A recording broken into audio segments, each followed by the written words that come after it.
ஹிஜாப் இல்லாத ஒரு இடத்துல ஒரு முஸ்லீம் பெண் படிக்கிறத விரும்புறான்னா அவளுக்கு இஸ்லாமிய மார்க்கம் கொண்டு போய் சேர்க்கப்படலன்னு தானே அர்த்தம்.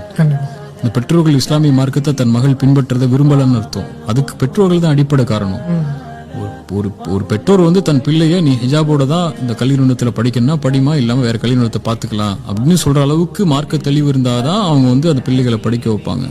அப்படி மார்க்கத்தை சமரசம் செய்து கொண்டு நான் வந்து கல்வி நிறுவனத்துல படிக்கணுங்கிற எந்த அவசியமும் இல்லை. வேற வாய்ப்புகள் இருக்கும்போது, ஆனா வாய்ப்புகள் இருக்கும் போதும், வசதிகள் இருக்கும் போதும், அதுக்குரிய தேர்வுகள் இருக்கும் போதும், அதுக்குள்ள பாடசாலைகள் இருக்கும் போதும் ஒரு முஸ்லீம் பெண் இதை தேர்ந்தெடுக்கிறாங்கன்னு சொன்னா மார்க்க அறிவு தான் அங்க குறைவு.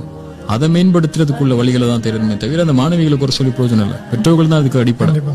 ஹிஜாப்ங்கிறது எப்போ முஸ்லீம்களை பார்த்து கேட்கிறேன், ஹிஜாப்னா எப்போ? நார்மலா வயதுக்கு வந்த பிறகுன்னு சொல்லுவாங்க. சரி, ஹிஜாப் எப்பெல்லாம் கடைபிடிக்கணும்? அந்நிய ஆண்கள் முன்னாடி. எல்லாரும் கடைபிடிக்கிறாங்களா இன்னைக்கு? ஹிஜாப் ஸ்டேட்டஸ் போட்ட, ஹிஜாப் எங்களுடைய உரிமைன்னு பேசின எல்லாருமே கடைபிடிக்கிறாங்களா? அது ஒரு ஸ்டேட்டஸா, ஒரு பேசுறதுக்கு தான் வசதியா வாய்ப்புகளா இருக்கு. ஹிஜாப்ங்கிறது இறைவனுடைய வசனத்தை அவங்க அணியக்கூடிய ஆடை. அது அவங்க எல்லா இடத்துலயும் அணியணும்ல. வெறும் வெளியே போகும்போது மட்டும் அணியக்கூடாதுல்ல. திருமண நிகழ்ச்சிகள் இன்னைக்கு முஸ்லீம்கள்ட்ட ஹிஜாபே கிடையாது. ஒரு கல்லூரிகளுக்கு போனாங்கன்னா அதுல ஹிஜாபே கிடையாது. ஒரு பொதுவான நிகழ்ச்சிக்கு போனா ஹிஜாபே கிடையாது. ஒரு வேலைக்கு போனாங்கன்னா ஹிஜாபே கிடையாது. எல்லாத்தையும் கழட்டி வச்சிடறாங்க ஹிஜாப் இல்லாம.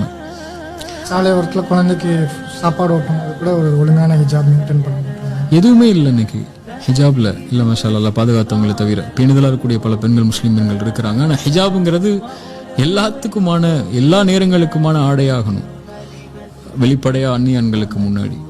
அப்பதான் ஒரு சமூகம் வந்து அதை கண்ணியமா கருதுன்னு அர்த்தம். இல்ல ஸ்டேட்டஸ் வைக்கிறதுக்கும் ஃபேஸ்புக்ல ஸ்டேட்டஸ் போடுறதுக்கும் தான் அதை பாக்குது.